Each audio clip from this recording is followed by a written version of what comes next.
This is your home for St. Cloud State hockey, keeping you up to date on the NCHC. One-timer coming, they score! Ripped in! A bomb from Mavericks! Women's WCHA. So Dana Rasmussen fires and she scores! Dana Rasmussen for the Huskies alongside The National Hockey League. Dwayne Kaprizov in for a chance to win it! He scores! Kirill, the thrill is for real! Welcome to the NHL, a game winner! And everything from the state of hockey. St. Cloud Cathedral is now 42.6 seconds away from wrapping up the school's first ever title. Welcome to the Huskies Warming House Podcast Den.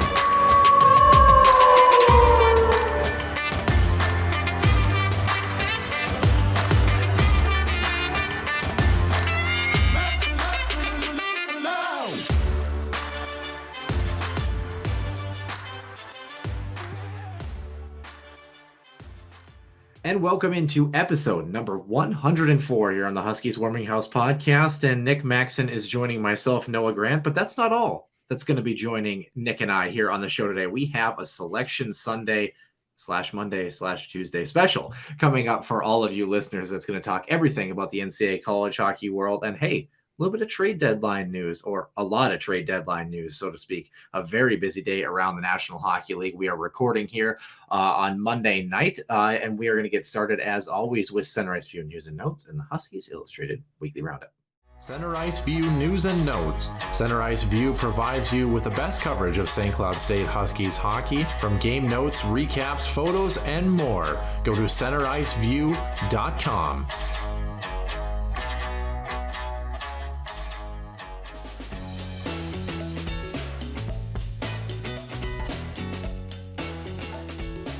The Huskies Illustrated Weekly Roundup, Noah. Plenty of NCAA hockey as well as NHL hockey news to talk about.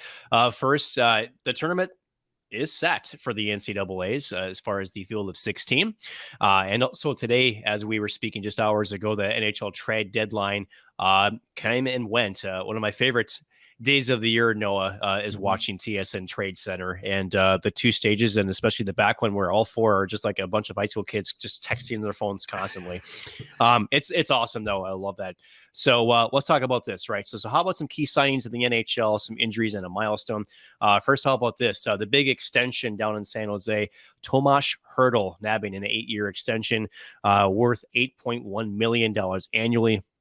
He was on a lot of teams' radars as far as if San Jose was not willing to extend him. In fact, it was Hertl had mentioned not that long ago that he wasn't sure about his future in San Jose. So the Sharks locking him up. I'm not sure what other cap space they're going to have between him and Erik Karlsson, but that's for them to figure out. How about this? First 3 years of that contract, a full no movement clause. The last 5 will be a limited no trade clause. So that goes until 2030, that contract. Noah, if you can put those numbers together, you talk about all that. Yeah. Let's stay away from that. Tied it for first place in team on goals, second in points, projected wins above replacement for those analytics gurus. That's WAR. Is the 90th percentile, which means he's pretty good. Yeah. So speaking of 8-year extensions, Hampus Lindholm being traded to Boston, and then it essentially within like an hour signs an extension as well. $6.5 million annual for him. 8-year NHL veteran defenseman, was the number 6th overall pick by Anaheim in 2012. 22 points in 61 games so far this season. Also another Bruins name that's sticking around and maybe unexpectedly, Jake Debrusk, 2-year, $8 million extension. So still kind of want to see where that goes. I still think there may be a trade involved with him, but definitely I say a very attractive salary for teams to take on, only at $4 million a season. And again, the term also very attractive too, if he becomes maybe a rental ad for either off season or maybe even next trade deadline. I'll have to keep our eyes on that. 24-year-old former Notre Dame product, 26 points in 57 games this season. And then the big one, Jesperi Kotkaniemi, for the former Montreal Steel for Carolina, hashtag, offer sheet, $4.82 million cap hit on an 8-year extension. 23 points in 59 games this season. Again, still young, only at age 21, so still some time for him to develop. Again, a former top 5 pick in the NHL draft. So, and then finally, just some netminders, actually 3-year extensions in Ottawa for Anton Forsberg, $2.75 million per season, as well as Karel Vejmelka. They're down in Arizona. Did I say that right? Karel Vejmelka. Yes, I did. Yep. $2.73 million a season on his extension as well. Yeah, kind of interesting. The one, like you mentioned, I'm curious with Jake Debrusk. It's funny, like you mentioned, 2 years, $8 million, so $4 million annually. A lot of teams were scared off by the fact that he is an RFA, and his qualifying offer was $4.167 million. So kind of interesting how teams weren't willing to take a stab at that, but then the signing is almost identical, I guess, to what you would give him. I mean, he had a pretty productive couple first years in Boston, but really hasn't carved out a role for himself for whatever reason. No, and here's the thing. Now, the money is only half the equation, right? No, I think after that 2-year extension is done, he would enter UFA status, which would mean the teams have a little bit more leverage in terms of the bargaining table. So I think that's a little bit more attractive. If you're going to trade, again, give up assets to get one back, you want to have the best chance to retain that asset, and then a UFA status, again, a little bit more leverage at the table for him. Yeah, I just find it weird. You have someone who's, $4 million annually, and they're continually requesting to be traded. It's just kind of an odd little dynamic, to be honest with you, I think. But nonetheless, speaking of odd dynamics, Nick, international news, the Russian Ice Hockey Federation is challenging the sanctions that were imposed by the IIHF over the country's invasion of Ukraine. The IIHF announced last month that Russia and Belarus are banned indefinitely from international play and relocated events that were supposed to actually be scheduled to take place in both countries on the international stage. The Russian Hockey Federation said the punishments are, quote, discriminatory. That's funny. That's a funny use of language there. Yeah. But that's just me. End quote. And that's where I'm going to end it, because I'm with you on that one. But one Russian who has kind of moved past all the noise, so to speak, Washington Capitals star Alex Ovechkin, passing Jaromir Jagr this past Tuesday for third all-time in goals, with a pair of goals against the New York Islanders. The Great Eight bring his total up to 767 goals, trailing Gordie Howe at 801 and Wayne Gretzky at 894. Just crazy. And you wonder, he's going to catch him. He's going to do it. Yeah, as long as he stays healthy. You wonder, speaking of health, you wonder if the COVID year and a half, you ever wonder if that's going to come into play. That's the only thing besides health that I think could maybe disrupt what could have been, or what maybe will be, or maybe we won't be worried about it, and he'll be the first one in 900 in NHL history. We'll have to see and keep our eyes peeled. Lastly, injury news. Quite a few on the docket here, but some good news to start off. Montreal getting good news. Jonathan Drouin returning after 22 games for him in a Montreal team that suddenly figured out how to win hockey games. And netminder Carey Price back at practice. Good to see him kind of rehabbing after his knee ailments, and hopefully he can get back to his playing ways, if not by the tail end of this season, for sure by next year, and see if he can help the Canadiens. He's the name to watch. Speaking of trade deadline, he might be a guy on the trade block too, depending on what Montreal does in the offseason and how his health looks. That might be a piece Montreal might be looking to move if he can't be fully healthy. Yeah, kind of interesting. Speaking of not fully healthy in the least, staying up in Canada, over in Ottawa, defenseman Thomas Shabbat out for the year with a fractured hand. Ouch. Yeah, that's tough. Dallas netminder Anton Khudobin out for 6 months after hip surgery. Another goaltender, Robin Lehner, and forward Riley Smith of Vegas. They're both on injured reserve. Vegas is in a tough spot. They have 7 players right now on the IR for the Golden Knights. And Jack Eichel actually got hurt the other night. An upper body injury, took a puck to the arm. But actually, Jack Eichel, for all that we've talked about him, 10 points in his first 15 games as a Golden Knights, so not too shabby. And the final pieces for this, Arizona, their trade piece that was not to be, unfortunately, probably because of injury, Jacob Chychrun, who the Minnesota Wild were kind of linked to a little bit. He can miss up to a month with a lower body injury after an awkward collision the other night. And Florida, who's made some moves that we'll definitely talk about in the extra ice session. Yes. Aaron Ekblad, week to week with a lower body ailment.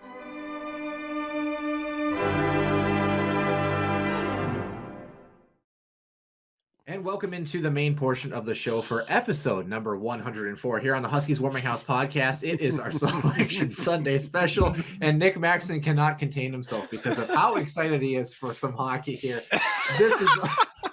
This is already a mess, and I love every minute of it. Wow. This is a great outtake, by the way. I like how you think that this is going to be an outtake. I think that that's the more adorable piece of this. I have every inkling to keep this in the show. I'm gonna roll with it and see what happens. All right.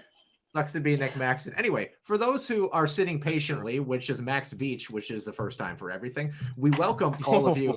We welcome all of you into the show for episode 104, our Selection Sunday special. For the names that you're wondering who you're hearing about, as always, we have our guest for the third time on here, Caleb J. Peabody. Caleb, how are you doing on this Monday evening? What's your life been up to? I noticed you switch hats back to the Everything College Hockey hat in between us talking. I don't know what that's all about, but big switch back.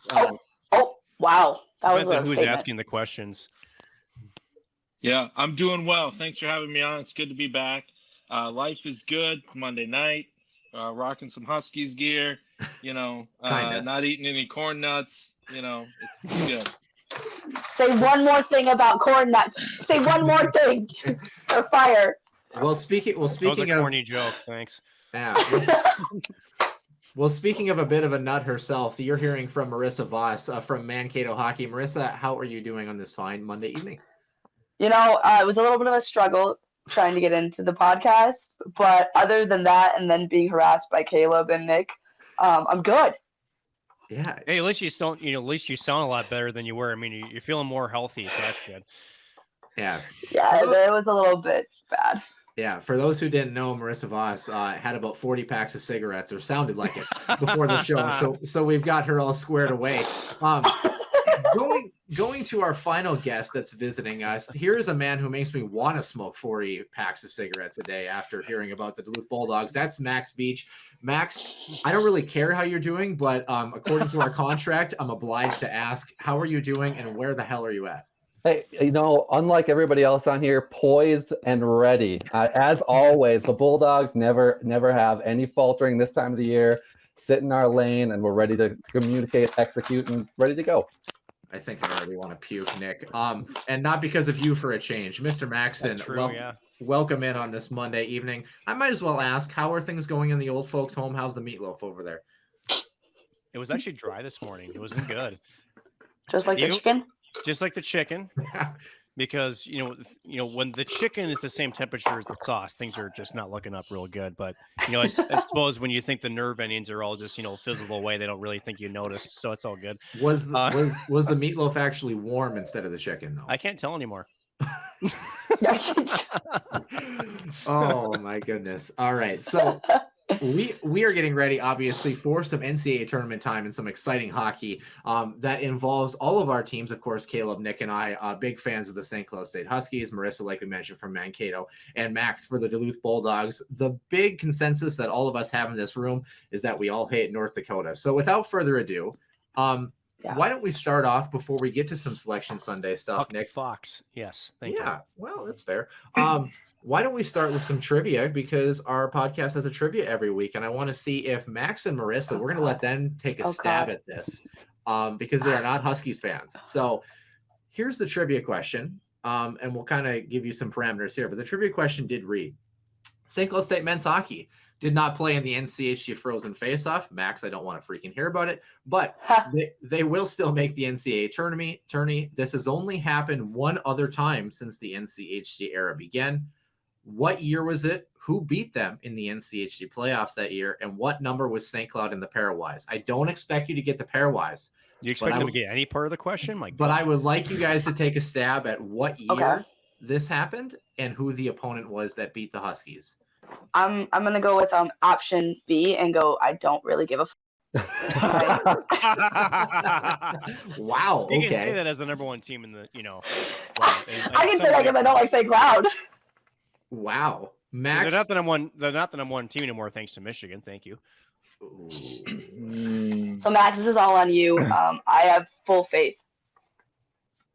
I know it wasn't 2016 for a fact, so I'm guessing just 1 year prior, 2015, and I'm gonna also guess that Miami beat them, and their pairwise ranking was 14. Look at this.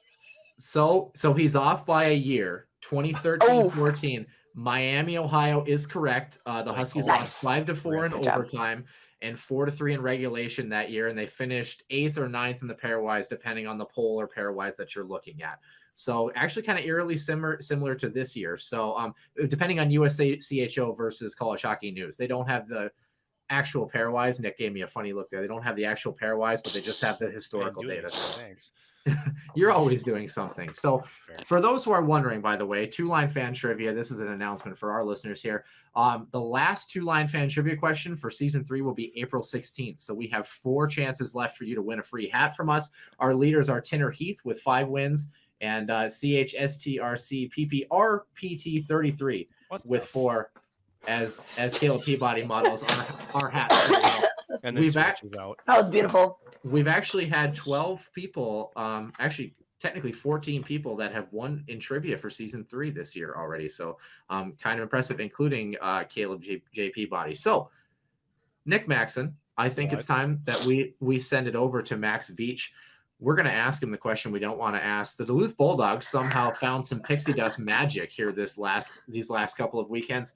Max, how does it feel to be a Bulldogs fan? And how are you doing? What are you feeling after Duluth's success this past weekend? You claim that we find pixie dust, but we store it away. Year after year, we build up all year long. We collect it as we go. Can we screen grab Marissa Voss when going to the exorcist right there? Holy shit. I'm trying to ignore it, but I'm telling you right now, it's a strange thing to see, but for the last 5-6 years, it seems like it's inevitable. They always come alive at the end of the season, whether they played well in the regular season or not. And you know what? Whether you want to call it pixie dust or horseshoes, I prefer the pixie dust because people tell me horseshoes feel worse. Oh, I thought he was going to say horse shit, and I was like, I could buy that. Can I add to that? Makes sense. So Scott Sandlin in the press conference before Friday's matchup basically said, hey, I asked my guys to buy into what we're supposed to do, and that I need all 5 guys to back check into my defensive zone. And he said, it's non-negotiable. And this is how we're going to win. And last time I checked here, Mr. Noah Grant, the UMD Bulldogs in 2 NCHC playoff games didn't allow a single goal against one of the top offenses in the country in Denver and also in Western Michigan. Yeah, because they're saving them all for the NCAAs. We understand. It's no. Ryan Fancy played on his head. The defense was. Dude, you guys saw it firsthand. Yeah, you guys saw it firsthand when they played St. Cloud and Fancy had his 46 save night, 47 save night. The guys were laying their body on the line left and right. Didn't matter who was shooting, what type of shot. They're just wearing pucks left and right. And, Ryan Fancy stood on his own when he needed to as well. So there were a couple of defensive zone turnovers again, but we weathered the storm. And I'm happy to say that 2 of the top 5 offenses did not score a goal. And that breathes a lot of confidence into this team. There is an impressive statistic of that. And I think the thing that's interesting is after the Duluth game, Denver right now is still sitting at 75 more goals for than their opponents. I mean, how deadly is that Denver hockey team? And Duluth really did shut them down. So it has been impressive. I think their shot margin is approaching 500 or just above 500 in the positive column for Denver entering the NCAAs. So kind of interesting to see where they're going to end up. Moving to the other side, Marissa Voss, Mankato played a couple of hockey games. Nothing significant happened, and we're going to move on, right? No, absolutely nothing. It was a really easy night on Saturday. I think I was in bed by like 9. Yeah, it was great. Hey, how did St. Thomas?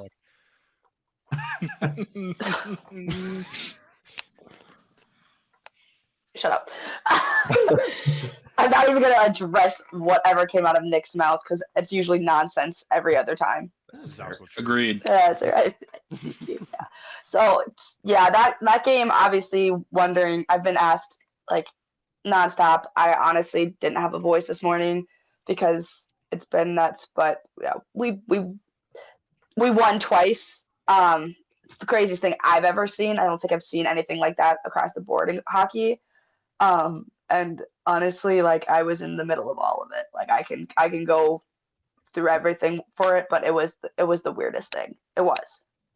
Yeah. I don't even know where to explain. Yeah. I mean, it was kind of interesting. I think from the outside looking in, and Nick and I kind of had a discussion. Nick, feel free to obviously chime in here. Am I allowed to? That's cool. Well, absolutely. Yes, you are. The thing that's been interesting is that I think there's some dissatisfaction, quite obviously, with the time frame, right, and how long that it took. But I think it's worth noting. That's deceptive, however. Right. I think it's worth noting that I would rather have them take 45 minutes and get it right than miss it and 3 hours later realize it was wrong. I think all parties understood that the right call was ultimately made, and it was a protocol in place, resurfacing the ice, getting a 5-minute warm-up. It wasn't planned for. It wasn't something that was in a protocol book that you could go to this sheet and say this was going to happen. And Nick, as you and I kind of alluded to as well, when you watch the play kind of live in real time, it's really hard to pick it up. So I'm going to assume the replay guys probably didn't pick it up right away until people started to check it out on social media.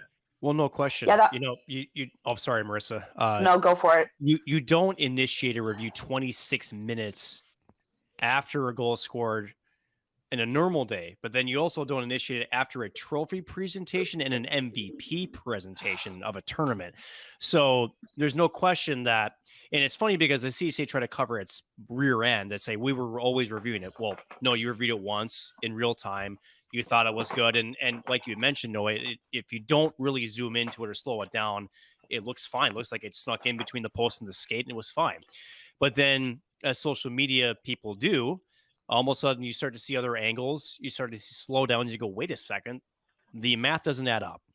And that's what caught the attention of Commissioner Lucia. And how brave, honestly, was it for Don Lucia to go into both locker rooms after the presentations of both the MVP and the trophy to go, guys, I don't know if this is good.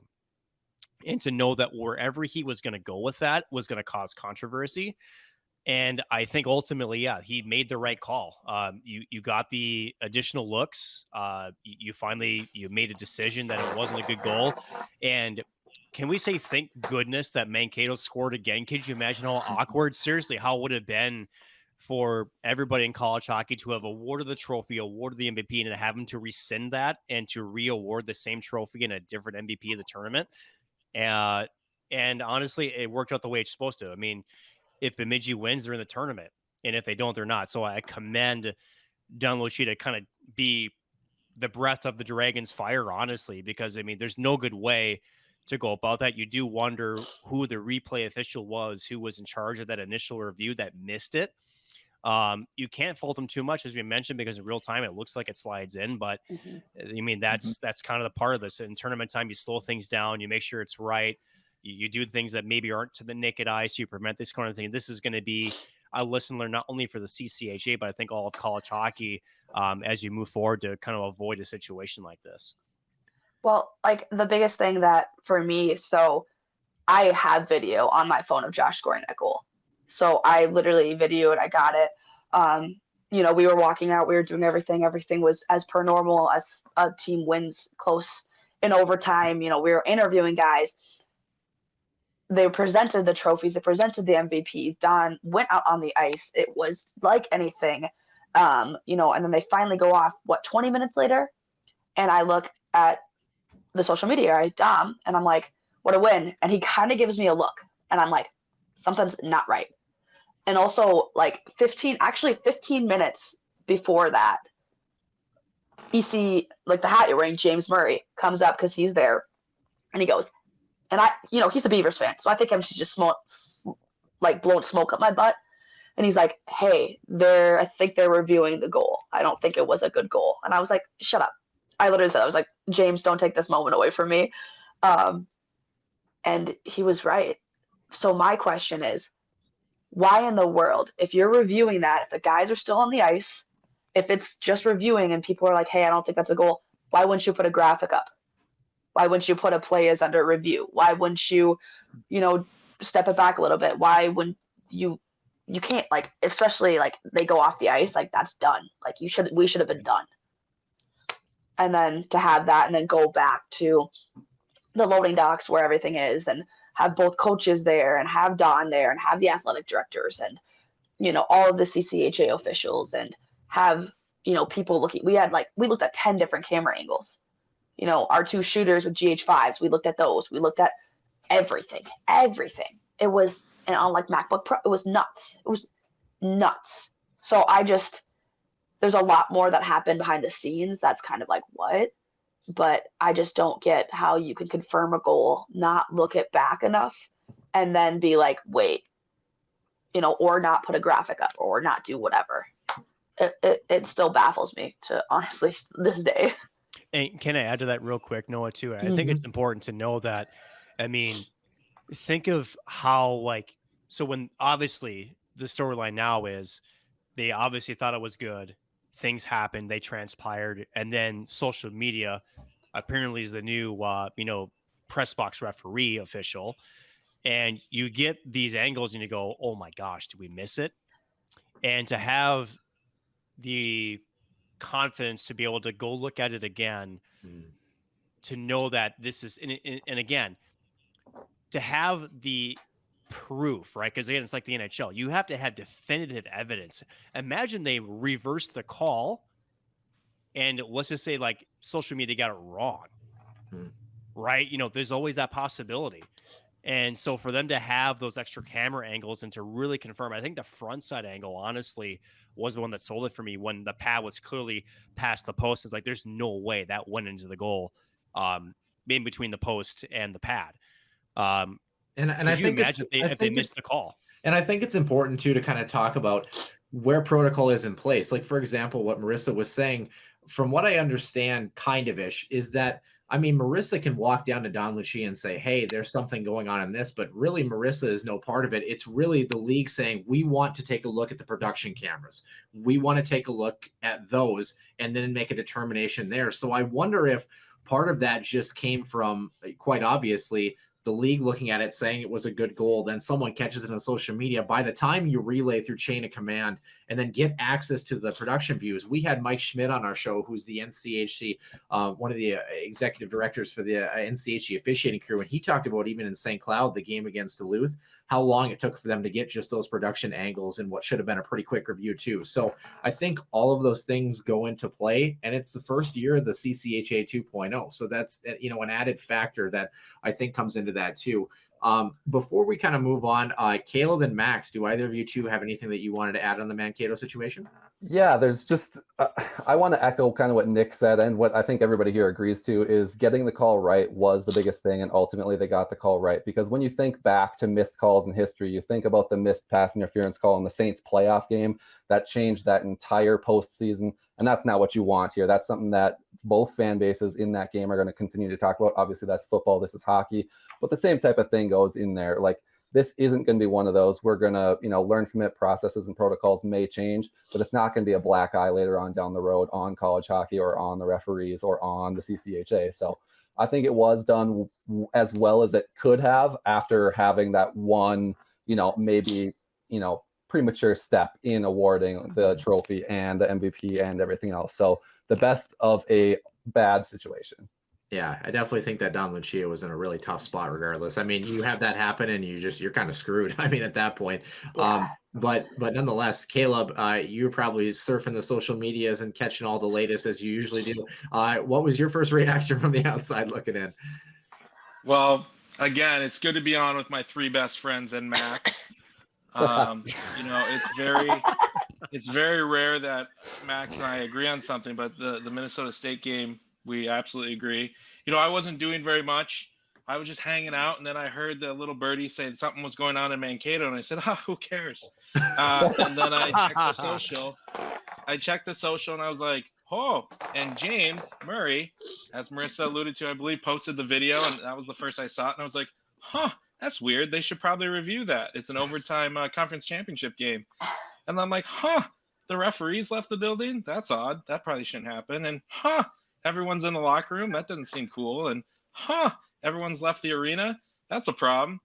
And as we watched it over and over and over. Could you imagine, because the referees left, right? Imagine if a lot of players had completely undressed. Yeah. Like seriously. Yeah. I mean, I will say I this, talked- right. Go ahead, Who's Marissa. Okay, I talked to some of them, and they said they were like, I was like, so did you know, like, what's going on in your head? And they were like, honestly, yeah, we kind of knew. And I said, well, how? And he's like, they're like, social media, exactly what Caleb and what you guys are talking about. They were like, it was all over socials. We looked it up because, you know, Hastings is down there checking it out, and, you know, Todd's in the locker room with them. But yeah, I mean, you have that on your phone, you know, and you're someone where you're waiting 45 minutes or however long. Like, yeah, they looked it up and they're like, we thought we were going to hit the ice again. So it's just, it is crazy because the players, at least the MSU ones, I think they somewhat knew, so they didn't completely like get everything off, you know? I think that kind of went back to with Bemidji. They talked about it in the post-game presser where a lot of the healthy scratches for Bemidji were on social media right away and kind of caught it. Going down to their group and talking about that too. But I mean, nonetheless, just a really difficult situation, like you guys had mentioned. And, you know, like we talked about, ultimately they did get it right, because I think it's a much different conversation for us if, like we said, we go 3 hours and they don't have a chance to get it right in the end. And Mankato, to their credit, came out, played a good hockey game, and got the job done too. And I also want to commend all the people who came back or were still stuck in the building that were able to continue and make that a good energy and a good environment and good vibes. Because, I mean, that's a long time, obviously, that we had to wait. So we don't have to wait. Can you imagine if Bemidji wins, though? Can you I imagine? Max and I would have freaked out. We would have gotten the 15. Like, we would have got another Minnesota team in. And they would have been riding high confidence-wise going into the tourney. You get in on something like that, you can beat anyone. I'll say one more thing is I don't know what type of television PSAs and, you know, youth information they're handing out in Mankato, but it's clearly not that sportsmanship commercial where the kid steps out of line with the basketball and calls himself on the foul, because none of those Mankato players that saw it went to anybody and said we should go back out there and play. So maybe they need to start running those in Mankato. Oh, come on. Yeah. I mean, Bemidji had a chance to essentially take the house money and run, and unfortunately, the house still belonged to Mankato in their arena that has about 27 syllables in their actual name of their rink. But nonetheless, we digress. We do have the Herbrooks National Hockey Center, though. So I mean, I don't know if we can talk. You can't really say anything. Exactly. Yeah. But ball don't lie, kids. Ball don't lie. But speaking of games that don't end up actually being at any particular host sites related to college hockey barns, we have the NCAA men's hockey tournament that is all set, signed, sealed, and delivered, ready to start on Thursday and Friday. And we're going to start with some bracketology here. We're going to go, I think, from the bottom up here for those who are looking on their NCAA brackets here. And we're going to do a little thing on the Huskies Warming House podcast. We're going to have all of our peeps here on the show do a little prediction time and see what they think is going to happen in the NCAA tournament. So we're going to start in Albany. If any of you didn't notice, 3 of the 4 arenas in the NCAA tournament are abbreviated and don't have their full name. So that's beautiful. Great start here for the NCAA. If but you don't know English, that's a challenge. So. Yeah, it's a tough one. If you're like Marissa. So. Whoa! I'm kidding. We're going to start actually with Mankato. Number 2, Mankato State, 35-5-0 on the season.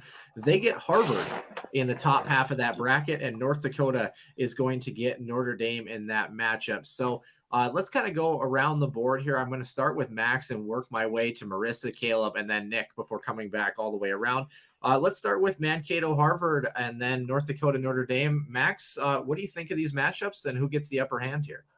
I think Mankato going from what was AIC for 5 weeks in a row, or seeming like a collision course for those two, and then having to play the hottest team in the ECAC right now in Harvard is a brutal draw in terms of luck. There's a couple other teams, I wouldn't say a lot, but there's a couple other teams I'd rather play than Harvard right now. I still think Minnesota State gets it done. I think they've got the talent and the goaltending to do so. They'll be moving on. As for the other one, everybody expects me to say I want North Dakota to lose and predict them to lose. And they're right. I do think that North Dakota is going to lose. Same. I think Notre Dame has it in them to stop the power or the scoring talent of North Dakota. They're missing Sanderson. I assume he's going to be out again. I don't know the status of some of the other players that were missing in the second half of their game in the NC NCHC playoffs. Notre Dame seems healthy. They're mad. They've already beat talented teams like Michigan, so you know that they can do it when they really need to. So I've got Minnesota State and Notre Dame moving on in Albany. So between those two teams, we'll go the full 9 yards and then come back for the Frozen Four predictions. Mankato and Notre Dame, who punches their ticket to the big dance? Mankato's going to Boston. I want to see them there. Minnesota school have to represent, and I think that they've got the talent to do it. I think Marissa Voss is happy with those selections. Marissa, I think we probably have an idea of who you're probably going to be picking in the top half of that bracket. So bottom half, North Dakota, Notre Dame, who matches up against the Mavs? Honestly, I agree with Max completely. Even though North Dakota is, I think they're 2 seed and Notre Dame is a 3 seed, if I'm not mistaken. But yep. I really think Notre Dame is like going hot right now, and I think they're gonna beat North Dakota, and obviously they're gonna meet up with the Mavs, and then the Mavs you'll see me in Boston. Let's say that you'll see me in Boston. For the record, I need to clarify: if North Dakota was fully healthy, I would have picked them to win. However, they're not. Yeah, well, there you go. Caleb, can I clarify something? Yeah. If North Dakota was fully healthy, I would not pick them. Thank you. Never. Yes. Well done. Let's start Minnesota State, Harvard. Harvard is a tough draw. Max is completely right. That is a miserable draw for Minnesota State. They will win. They will beat Harvard, but it's not going to be easy. Notre Dame is one of the hottest teams in the tournament. I've been saying it for a while now. They will beat North Dakota, hopefully handily. That would be great. This Minnesota State Notre Dame matchup, yikes, tough. But because Marissa is here, I am going to pick Minnesota State, which I did before. Oh, dramatic! Yes, you did. You missed a dramatic pause there, but that's fine. I broke my heart. I was like my heart was racing. I was like, I don't need a dramatic pause. Minnesota State will beat Notre Dame. It'll be great. And no surprises. Look, the three of us agree. Max and I haven't agreed on anything for a long time. That's not true. We agree on a lot. Look at that. Look at us. Yeah, I'm kind of curious. I also have Notre Dame going in that bottom half of the bracket. But Mr. Nick Maxon, are you going to break the trend here on the Huskies Warming House podcast? What do you got? So, ND versus ND. So, at one point, an ND team is going to advance, right? So, that's nice. Great. This is terrible. It's nice. It was fine. Nice. I do think Notre Dame beats a Jake Sanderson-less North Dakota squad. It was very apparent in their matchup against Western Michigan that they were missing the puck-moving defenseman. And mind you, Clevin was also out too. So their top 2 defensemen on their roster are sidelined. Now, it is expected that Clevin is going to rejoin them for the regional. But I still feel like Jake Sanderson, with what he provides, not only on even strength, but also special teams. He's their power play quarterback. He's their penalty kill specialist as well. That's a huge loss on the back end. Notre Dame takes that one. I'm going to buck the trend and say Minnesota State moves on. Oh, wait, that's not the trend I'm bucking. Anyways, so no, the Mavericks. Was that not good enough for him, Marissa? There you go. So foreshadowing. It's foreshadowing. Yeah. So the Mavericks move on. So it's Maverick versus Irish, and there's no question in my mind that Minnesota State advances to the Frozen Four in Boston. I just don't see how Notre Dame can just overcome the depth. Yes, hashtag Anson Carter of Minnesota State on this matchup. I really don't. Just front to back to goaltending, Minnesota State has this matchup, no question, up and down the lineup, and it's Minnesota State that punches a ticket to Boston in that regional. No questions asked. I'm absolutely shocked that right out of the gate, all 5 of us agree on the exact same scenario, and all 5 of us have a 2 seed getting knocked out right away. Impressive. It's called Elite College Hockey Minds. Look it up. Yes, Mankato will beat Notre Dame going to the Frozen Four. I definitely agree with that. We're going to head on to our next bracket right above. That one is in Worcester, Massachusetts, and we're going to go the opposite direction. So I'm going to start. Apparently it's pronounced Worcester if you're from the Northeast. Worcestershire. Yeah, and Massachusetts. We don't care about the sauce, Marissa. Shut up. That's actually where Max's flight took him. Yeah, Nick, and Massachusetts is the state of hockey, right? Actually, yeah, since yesterday, you're right, apparently. Speaking of Massachusetts, we're going to go the opposite direction. Myself, Nick, Kayla, Marissa, and Max in that order. Massachusetts, UMass, every Huskies fan's favorite. They will match up against the University of Minnesota Golden Gophers. And the other Huskies, Northeastern, will take on the NCHC's Western Michigan in that bracket. I went with some pretty conventional picks, to be totally honest with you. I believe that Western Michigan is going to get the job done against Northeastern, although the thing with Northeastern is how good is their goaltending. If they're going to have a good performance from the goaltending side, I think that matchup could get very interesting very quickly. Western Michigan was a little more silent in the NCHC Frozen Faceoff that I had honestly anticipated, so I expected a bit more out of them. I don't know how they're going to rebound off of that, to be honest with you. The Minnesota Golden Gophers, yes, I'm going to be that guy. I am picking the Gophers on the St. Cloud Hockey Show. I do believe the Golden Gophers are going to get the job done over UMass. I believe UMass has been trending in the wrong direction, probably in the second half of the season. It's funny how the two national championship qualifying teams in St. Cloud and UMass from last year have both kind of trended in similar directions in the second half of the season. I believe the Gophers take care in that game, and they also take care of Western Michigan to force a Golden Gopher Mankato rematch for the second year in a row at the Frozen Four. So, Mr. Nick Maxon, you're up. Sure. So the Goofs versus the Minutemen. The Goofs do beat UMass, no question about it. I just feel like Minnesota's the hot team. Massachusetts turning in the wrong direction. But where we disagree, Northeastern upsets Western Michigan. Ooh, okay. Yes, I do. So here's why I say that. When you watch Western Michigan this past weekend, especially on Saturday, one thing that Western Michigan took advantage of North Dakota was the fact that, they have a little bit of sandpaper to their game. They're not the most offensively explosive team. And when they play high energy, high tempo hockey, they're very good. I don't think that's going to work against Northeastern because they play a more skill, free flowing, skating type of hockey. They don't compete with that. They just don't. And I feel like Western Michigan, especially in game against Duluth, they had no breakout. There was no structure there. They really struggled getting the puck out of their zone, and they didn't show me that they could win a game in different fashions on the ice. So to me, Northeastern knocks out Western Michigan, but unfortunately it is still the Goofs that get past Northeastern to make it to the Frozen Four and face the Mavs. So it's the Goofs and the Mavs, the two farm animals, in the Frozen Four semifinals. So yeah, unfortunately, Western Michigan, you get one taste of the NCAA tournament and you get AIC'd back to Kalamazoo. Sorry. Warm up the bus. Oh yeah, turn it off. So start off the Since when are Gophers farm animals? Yeah. Well, I mean, it is. They're pest farm animals. Are Mavericks farm animals? What are you as a Maverick? Let's be real. It's a cow. It's a cow. It's a cow. It's beautiful. It's a husky. Husky's beautiful. Yeah. I thought it was like a bull or something. Hey, Marissa. Right? Hey, Marissa.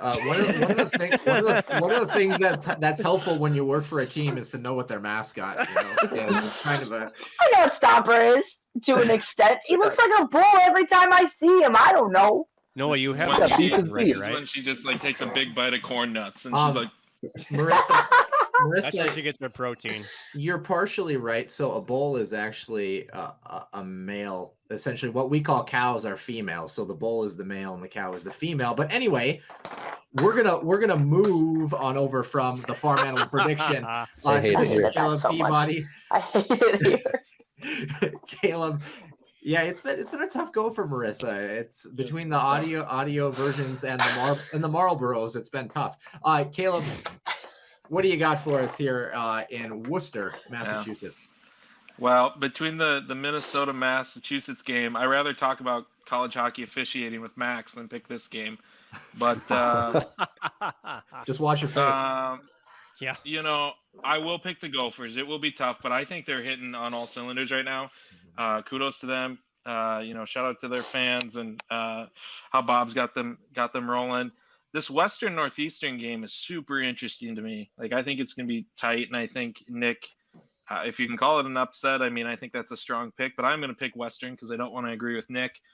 Most people don't. So we'll go Western versus Minnesota.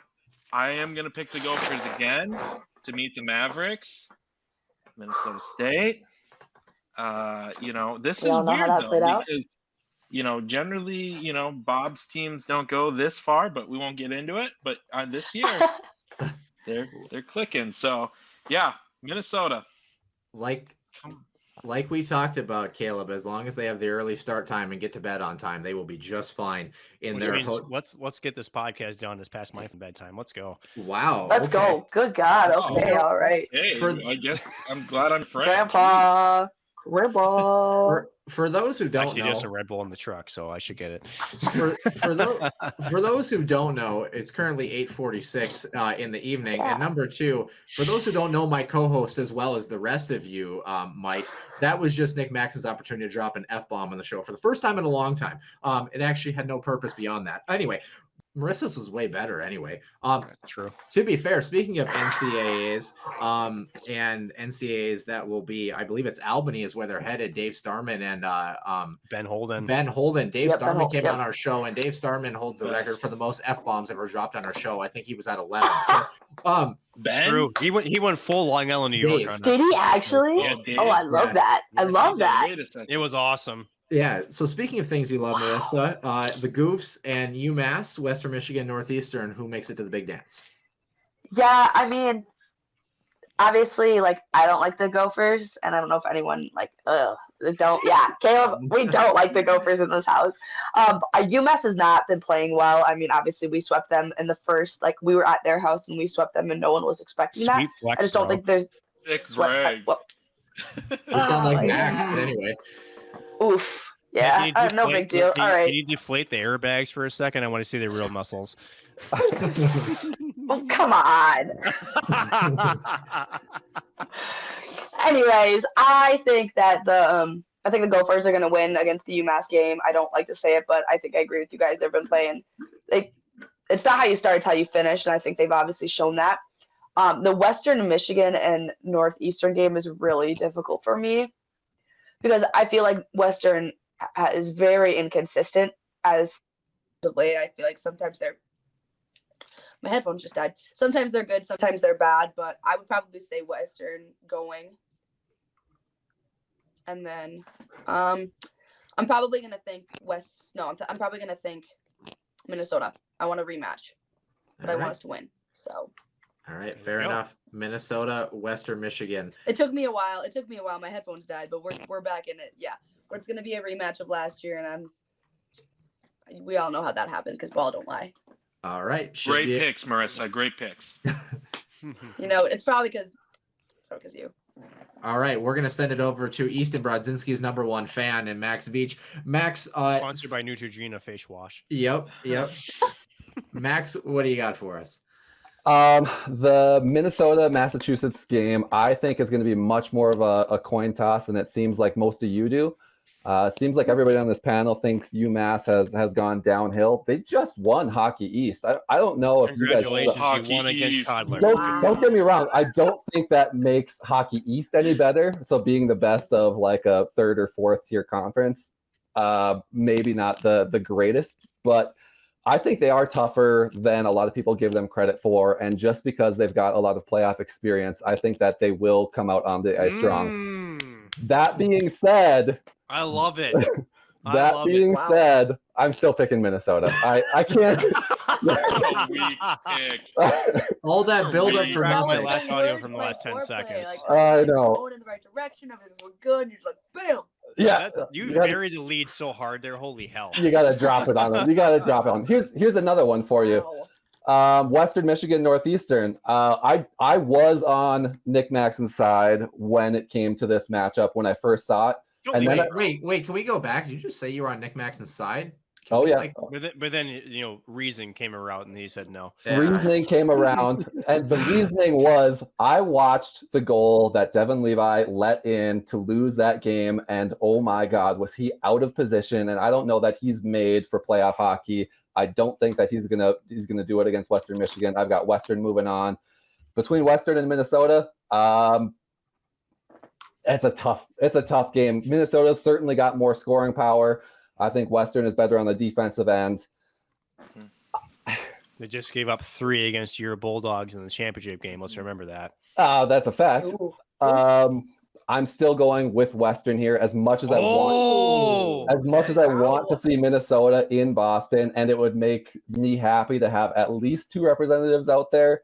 I'm going with Western. The NCHC is going to show that they're certainly better than the Big Ten.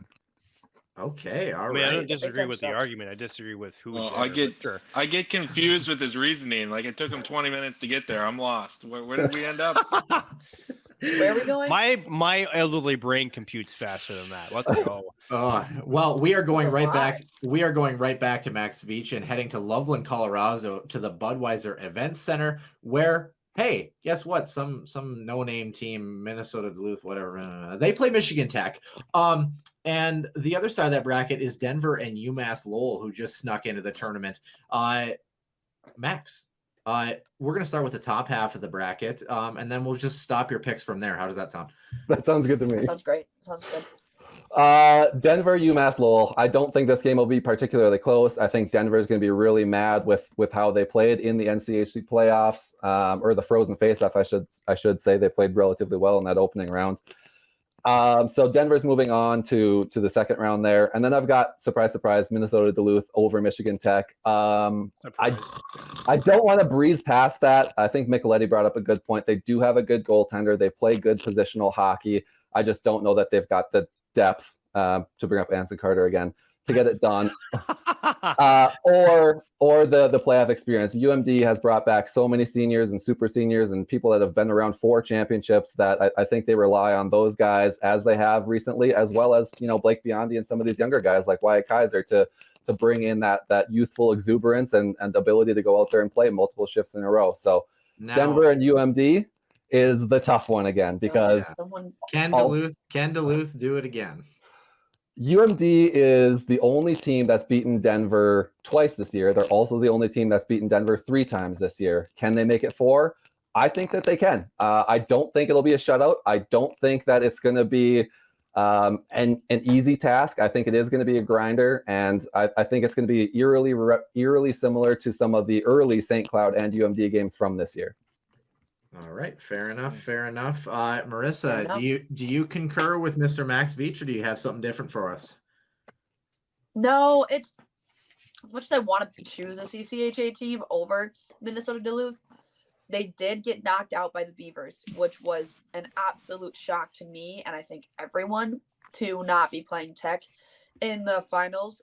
They're still through, which is awesome, which is great. But yeah, the dogs are gonna beat the Huskies. It's going to be a more farm animals. I almost feel like a Michael Vick moment, the Huskies and the Bulldogs. Like, I don't know, like they're both fighting each other and it feels like a dog, like I'm paying to do this, but I'm going to do that. And then I'm going to go Denver, obviously.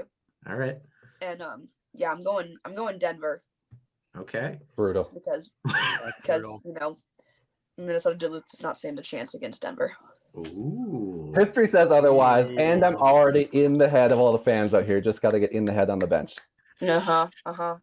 Ooh, speaking of people that is definitely in other people's heads or flying in from the top row against Mr. Nick Maxon, Caleb Peabody, Loveland, Colorado. What's your prediction? Between Denver and UMass Lowell, it won't be close. Denver all the way. Denver might be one of the greatest teams I've seen this year. Okay, let's take a pause. Yes, let's take a pause. Slow down a little bit. I'm right here. I'm going to in second place. Pause, because I do want to address Max. I want to say congratulations to UMD. They are. You have a soapbox over there. Hockey. Very good, Ryan. Who paid for this advert? No, because I was tough. Max was. I'm gonna own up to it. I was tough against UMD. Was I not tough? I was very tough. They came in. You were immovable. That's how tough you were. Yes. So kudos to UMD. With that said, they will lose by 3 goals to Michigan Tech. Michigan Tech is going to beat UMD by 3 goals. And 3 goals. I'm putting that in parentheses, Caleb. 3 goals. Oh my God.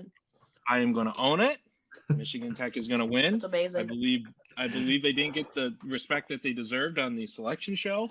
This team is going to come in frustrated. They didn't even get mentioned, man. I do want to address that because that is absurd. Even as a UMD fan, it is like abhorrent, and I use that reference every time I'm on with you guys. Yeah, they were just ignored completely. Like, I'm not even sure their logo was on the screen. It was beyond comprehension. So here's the question. Which is worse? To be not hardly basically mentioned on the selection show, or to have your name absolutely butchered like Bemidji last year? Which one is worse? They're both bad. They're both bad. They're both bad. They're both unacceptable, to be honest. I don't like that Michigan Tech has that bulletin board material. I think they come out hard because of it. But keep going, Caleb. I do not want to interrupt. You're on a roll. But Max, to be fair, I'm going to be totally fair. If I picked UMD, they aren't beating Denver anyway. Michigan Tech is not beating Denver. Denver is going to come out. They're going to probably beat Michigan Tech by 3 goals, but it won't matter because they'll be like, we beat UMD by 3 goals. They'll be super happy. You will have an early flight home. I will welcome you at the airport. We'll go to Raising Cane's. It'll be great. Nick will be there. No worries. Well, duh, because they want free chicken fingers. It's fine. Customer of the year right there. Right. So I want to say sorry, Max. I'm sorry. I didn't pick your team. It's okay. It's all right. We're better as underdogs anyway. We've always been there. We thrive in that position. Oh God, someone. Mr. Nick Maxon, speaking of some dogs, Duluth Bulldogs, what happens to them? So here's what's going to happen in this regional. Denver is going to put to sleep UMass Lowell, and Duluth is going to put asleep the other Huskies in this bracket. But the Bulldogs are going to put asleep the Pioneers of Denver. And I'll tell you why. Honestly, seriously, Denver is not going to get out of this regional. And here's why I say it. Denver themselves admitted this last weekend that they were looking forward to this next weekend. They have not been playing playoff hockey. They have not. They looked passive on the forecheck. They looked like this team was looking ahead. And honestly, at the end of the day, I don't trust Denver's depth. I really don't.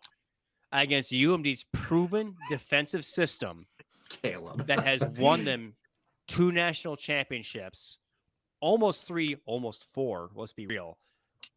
It is the UMD Bulldogs that win this regional on Loveland and punch themselves a ticket to the Frozen Four. Denver is going to be a sad crying puppy going home and wishing that they had shown up in the NCHC conference playoffs. Honestly, that was a poor showing for that group because they overlooked their opponent. I think they will overlook Duluth, who is playing playoff hockey. They are zoned in right now. There's just no way you can knock off Duluth right now. It is the Bulldogs going over Denver. Max is crying. Max is zooming on Max. I've never seen Max smile so hard when Nick Maxon has been on the show. Wow. He's like sitting there like. It was so nice to hear. I just have not heard these kind words about the Bulldogs, except for when you were covering on this weekend.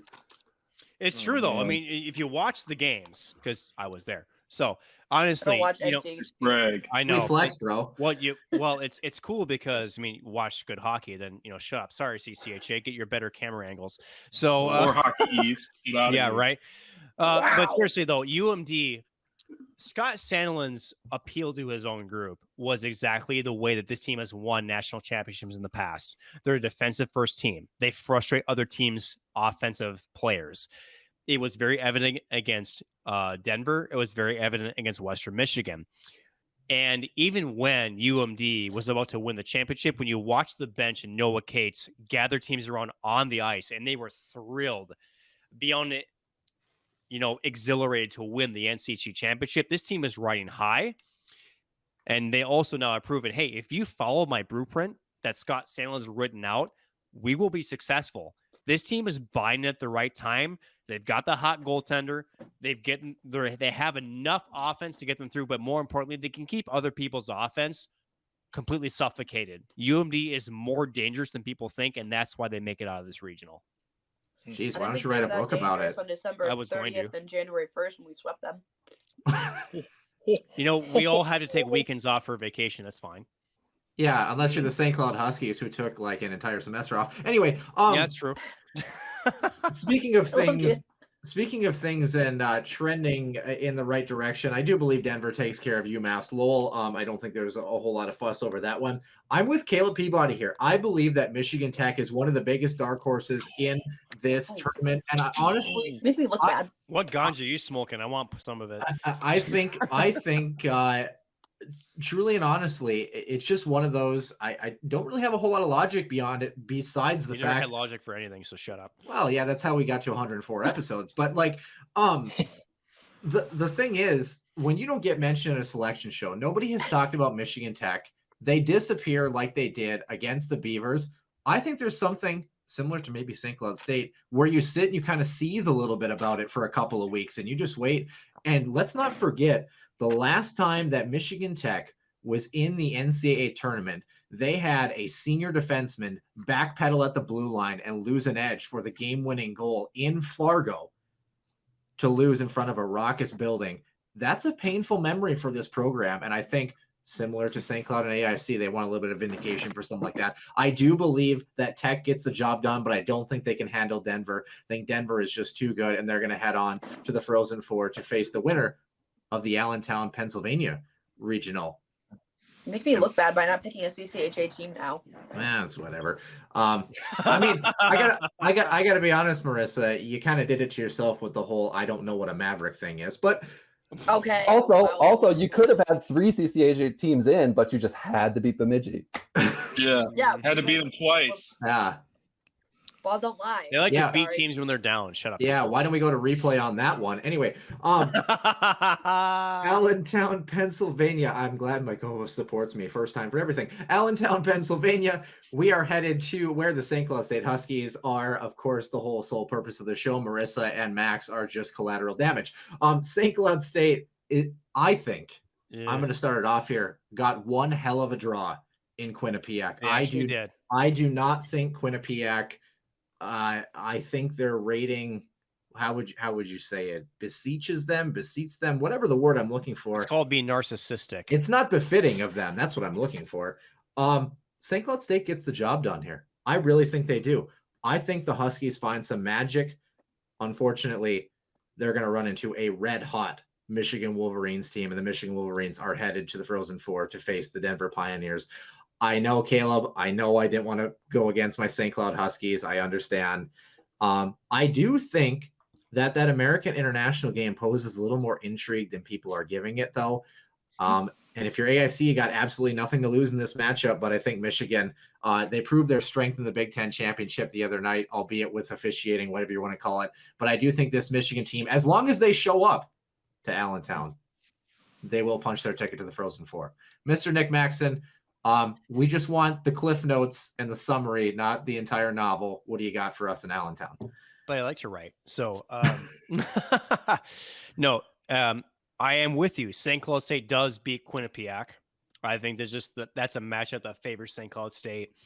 AIC, as much as I want them to AIC St. Cloud to Michigan, it's not going to happen. It's not. Michigan takes that. And just like you said, it is the Wolverines advancing to the Frozen Four. I just think the inconsistency with St. Cloud State is going to haunt them. It's going to return in that championship game, in that regional. And unfortunately, it's going to be early tea times for the Huskies. It's going to be a close battle, but Michigan's talent and their youth is going to make circles around the Huskies. And therefore, it is Michigan going to the Frozen Four and not St. Cloud State. Now, I will say, from myself and Nick Maxon as co-host of this show, we hope to hell that we're absolutely wrong about that in that second matchup there. And we hope the Huskies prove us darn wrong.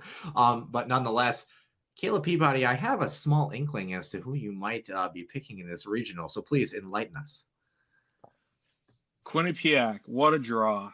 A defensive team, a low-scoring team. However, I'd like to remind folks it took Minnesota State in overtime to beat them last year. It was a struggle. Overtime last year. With that said, supposedly they have good goaltending. I don't know. I don't watch any of those games. I'm too busy watching NCHC hockey. Can't find a satellite. I know that. St. Cloud State will beat Quinnipiac. Michigan will beat AIC, but I think the AIC team, like Nick, I mean, they have nothing to lose. Nothing to lose. Just come out. Let's see what happens. Michigan, St. Cloud State. Huskies will win. Ooh. Huskies will win. Wait, this is Northeastern, right? Okay. No, so before the season started, my dream was a Michigan St. Cloud State natty, and I don't know, this Michigan team, it's hit and miss. More talent than anyone in the country, but I think the Huskies, I'm hoping after a week and a half off, they will come out determined they're going to find a way to beat Michigan and get back to the Frozen Four. I'm sticking with it. Sorry, Michigan. Should have played Western. Maybe you would have been better. Well, I don't know. I'd say it turned out pretty well for him with that cute little number 1 next to him. We're going to go to someone who covers the number 2 team in the country and the Mavs. What do you think of the number 1 team in the country and their matchup in Allentown? That's what I think. So stupid how that. Anyways, that was juicy. By the way, is that one of the 4 stomachs coming out of the Maverick in the back end, or what? Yeah, absolutely. I think I do think Michigan will. They'll go to. I don't want to put this. They'll win. Okay. I'm not picking them to go to the Frozen Four. Ooh. I don't know yet. Ooh. I will tell you that I'm picking Quinnipiac over St. Cloud State. Wow. All right, Marissa. Well, your time is up. It's nice to have you here. Oh, my gosh. I think that we're underestimating how good of a team Harvard is, and it will be a battle. But can we get back to this, Melissa? That'd be great. Oh yeah, let's get back to the. Yeah, I know. I picked my battle here. I'm making everyone so sad. I do. I think Quinnipiac's gonna beat St. Cloud State, and I think it's gonna be Michigan and Quinnipiac, and then I think Michigan's gonna go to the Frozen Four. All right, that's fair. Marissa, do I want it to be a full Minnesota Frozen Four? Absolutely. Do I think it's gonna happen? No. Could you guys prove me wrong, and then I owe you guys beers in Boston? There could be a possibility of that happening. I didn't realize you could travel to Boston. I thought you were just limited to Mankato. No, I can actually travel. It's crazy. I will clarify you on one thing. By the way, airplanes, they go really fast, by the way. And they're up in the air. Oh yeah. Unlike like tractors, that shit's slow. Good Lord. Anyway, Marissa, I will clarify you on one thing. You said that you might be making listeners and Husky fans sad. No, St. Cloud fandom does that to us all on its own. But St. Cloud fandom and everyone's favorite St. Cloud Huskies fan, Max Veach. Max, Allentown, how does it all shake out? I think Michigan and AIC, I don't think it's going to be close. I think Michigan wallops them. When it comes to Quinnipiac and St. Cloud, I've been the number 1 Quinnipiac hater on the internet. No, don't do this. No. The duration of if you have to preface it, we all know where you're going with this. Just say it. So Easton Brodzinski is out of the box and scores 5 that night, right? I'm telling you right now, Quinnipiac is a 5-minute major and the game is convict. The dark side.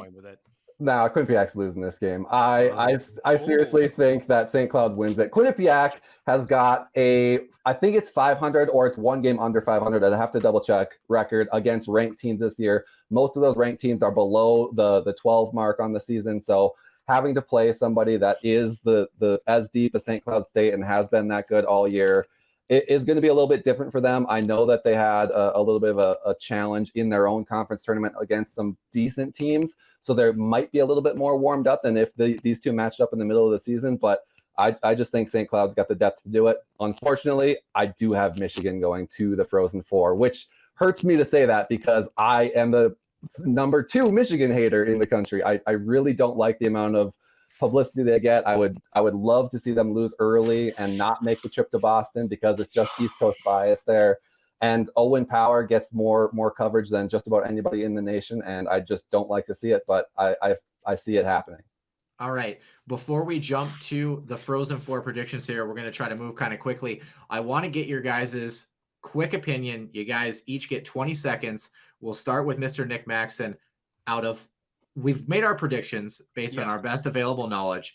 But if you go back, if you go back and you're looking for some chaos, who do you think has the best potential to upset their seed heading into this. I don't think UMass. I don't think you can count UMass. like North Dakota, Notre Dame. So try to look for a bigger spread than that, if that makes sense. I said UMass. Thanks for listening. When have I ever listened to you? I didn't even know you were allowed to talk. I know. It's UMass, honestly. I think as much as people give Michigan Tech credit for getting to the dance, and they're a good hockey team, I just don't think with the draw that they've gotten can get past the first round matchup. I think it's UMass that can make strides. They're the defending national champions. They know how to get to this point, and to me, they're the one that's primed to make a bracket busting move. And so to me, it's the UMass Minutemen. Myself and Caleb Peabody have Michigan Tech both advancing in that first game. Caleb, that's great. Caleb, is that your biggest upset, or do you have another one that you think has a chance on the board? Harvard. Ooh, okay. I knew it was coming. Yeah. Nope, I knew it. Because Caleb is just like the Joker. He wants to watch the world burn. Yeah. That's just. I get it though. I came for his throat, so I understand. Ooh. Now I want to see Harvard win. I'm not saying a bad thing. I understand why he picks the upset because I kind of. You asked me a question. I already said Michigan Tech, so trying to give you a good show. Right. Said Harvard. I'm actually a little bit there with you. I'm gonna take a wild gander and say Marissa maybe isn't. Marissa, who's your upset?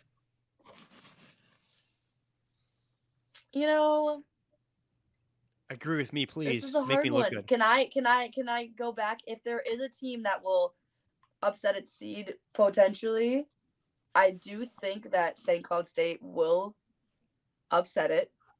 That's the biggest one in my eyes that I think that they're gonna upset it, but at the same time, I think Winnipeg's gonna win. Yeah, because that makes sense. Exactly. This is why I had to do it to make you guys wonder, be like, what is going through her mind? Isn't this a typical like girlfriend trick? Like, Like, honey, I'm hungry. Yeah, sure. What do you want? I just want gummy worms. That's filling. Hey Nick, it was your idea to bring her on the show. Don't look at me. No, I think I put on when I initially said Quinnipiac over St. Cloud. Listen to me. I think I had the blinders for St. Cloud on from last year, but they're a good hockey team, and I mean we did lose to them this year. So I do think a little bit might be hate going in my eyes, but if there is a team, they're good in the tournament. Well, they've been proven that time and time again. Well, the good thing is we said 20 seconds, so that Mankato education came out strong there. You're welcome. Max Veach, can the Bulldogs in 20 seconds? Who's your pick? I feel like you got a good one. I don't know why, but I do.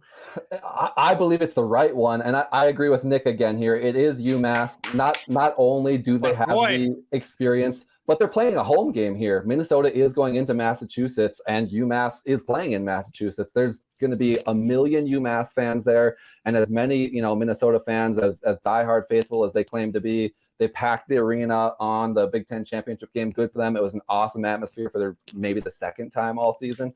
They're not going to have that out in Massachusetts. It's going to be the absolute opposite, and they're going to have to play in that. And I think that Massachusetts has the talent to upset them. As much as I don't want to see it, and I predicted the opposite in my predictions for this show, I think that Massachusetts does have that in them.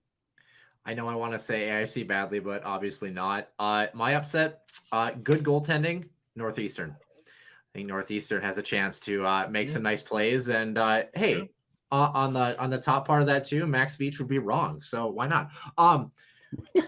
Speaking of Max, that's cute. Speaking of Max Veach, heading to the Frozen Four, we'll try to speed through this in what has already been a very lengthy opening part of the show. Quite obviously, Max is the only one who has Michigan matching up with Duluth instead of Denver. That's incorrect. I have UMD and Michigan too. Thanks. Wait, sorry. Hold on. Sorry, Michigan. Excuse me, Michigan. Oh, that's incorrect. Yeah, boy. Okay. All right. Learn how to read St. Cloud State. Let's go. No, sorry. I apologize. I meant to start with Marissa. Marissa is the only one that has Quinnipiac playing.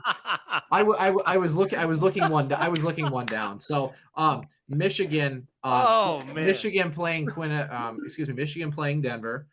Michigan playing Duluth. Michigan playing DU. Duluth, correct. Yes. So Nick and Max, fine. Michigan, Duluth. Whoever wants to start, doesn't matter to me. Go ahead, Nick. Sure. It's going to be the Bulldogs that upset Michigan in this matchup. It seriously is. If UMD gets on a roll, honestly, that you can't stop the train. You just can't. To me, Michigan, there's a lot of youth. There's a lot of great talent in this roster. But to me, Owen Power's a great defensive piece, but I worry about goaltending. I worry about defensive depth on this squad. And to me, UMD is primed to shut down the offensive abilities of Michigan. And that's why they make it to the NCAA championship game and send Michigan packing back to the UP for some much needed golf. So no, okay, it's UMD all the way. Okay. So Nick, I don't know who took your spot and how much Max Veach has paid you tonight. Literally, exactly. 0, but Max, have an inkling as to who you might be picking here. Yeah, so Michigan and Duluth played once earlier this season. It was a one-off game, and Michigan ended up winning it. It was a brutal game to watch, brutal game for me to be at. It was hard to watch. However, the first period, UMD dominated. If you go back and watch that game, they had puck control. They were playing more physical. They had more opportunities. That's the game that they're going to be playing in the postseason. And that's what I think is going to make the difference and win. Once Noah Cates was out of that game for an atrocious call, I'll bring up the refs again here, as I tend to do. I think that him being in the game would have made it completely different, and we're going to see that in this matchup here. Duluth makes it to the championship game. They've been in the Frozen Four every year that it's occurred since 2017. 3 championship games, 2 championships won. They're going back to the game. All right. Myself and Marissa Voss both have Michigan and Denver matching up to go to the championship game. Marissa, I'm going to be honest. I think that the Wolverines pull it out, get the job done, and earn another crack at a national championship title, since I believe the first time since 2011 when they lost in overtime to Duluth, actually. Marissa, who comes out of that to make the championship game? Yeah, Michigan does. Just everything you guys said about Denver is absolutely spot on. I mean, they're going to come out of, I'm sorry about your puppies, but they're going to come out of it. But I do think that Michigan is the better team and the better matchup. All right. Denver has made Caleb Peabody's bracket, but St. Cloud State is the opponent that the Pioneers will get. For the record, St. Cloud State was swept in Denver earlier this season. Does it happen again, or do the Huskies find a way to their second national championship in as many years? We had no Sam, no Nick, no Brett. No one wants to talk about that. St. Cloud State will face Denver. St. Cloud State will beat Denver. Not even going to say anything else about it. Minnesota State. We could probably just flip a coin. Do I want to follow my bracket? Marissa's been very mean. My only friend on this call right now has been Noah. Everyone else has been against me. Oh, shut up. I picked Minnesota State. It's a safe. And I guess they'll beat the Gophers. And so they will match up with St. Cloud State. Huh. What a dream matchup. I wonder what my pick was going to be when it comes down to that. Let me think on it for a minute. Yeah, give it some time, Caleb. You are not the only one. Everyone except for Max Veach actually has Minnesota and Mankato to try to go to a national Minnesota State, thanks. Okay. It's different. Thank you. Okay. I have Mankato advancing to the national championship game. Nick has Mankato advancing to the national championship game. Marissa, I would love to hear your opinion. Gosh, yeah, I wonder so what it's going to tough. be. This is so tough because I don't know. Is it? Yeah. No, it's not. My team is the best. My team has been number 1 consecutively. I think 8 until this week. 8 times in a row now. Not according to the pairwise. Number 1 in the nation. We've got the biggest record right now. I think 35 force and 35 wins. So most consecutive overtime goals too. Yeah. All right. Marissa Voss with Mankato. Can I say something? I'm just glad they're not playing St. Thomas because they'd struggle. Oh, wow. Or St. Cloud State for that matter, by the way. Interested to hear Caleb Peabody's answer. But Max, you have Western Michigan and the Mavericks matching up. Who comes out of that one?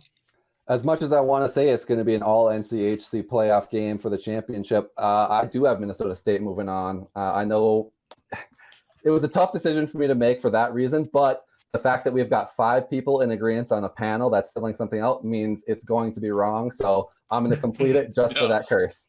So we have 3 different championship game scenarios to close out the regular portion of the show. We'll start with Easton Brodzinski's #1 fan and Mr. Nick Maxon here, who both have Duluth and the Mavericks matching up in the national championship game. Max, we'll stick with you.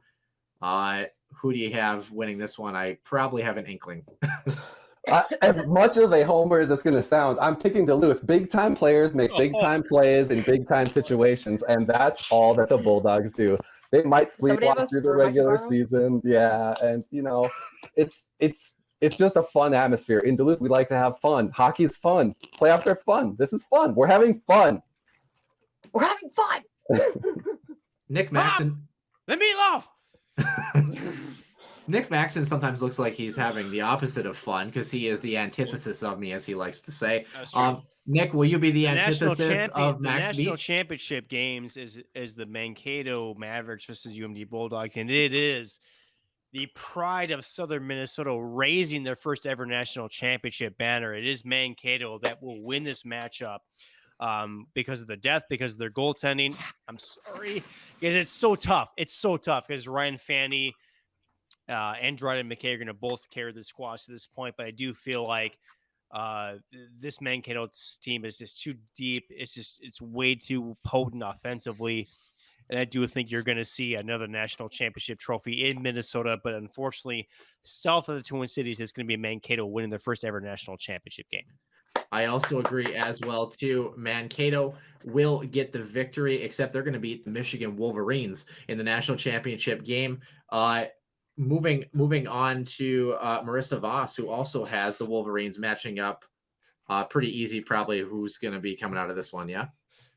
Yeah, I mean, obviously we lost to Michigan 3-2 earlier on October 16th, but we're better right now. We're just playing amazing hockey, and it's kind of hard when you're like, you can put anyone in the lineup. Our healthy scratch is anyone, and they're ready to go. I mean, we've been playing Will Hillman, who played LSSU, and all of a sudden now he's playing in his 3rd game or 4th game in a row. He's doing fantastic, and before that you've been like, huh? So yes, the Mavericks are going to raise the banner.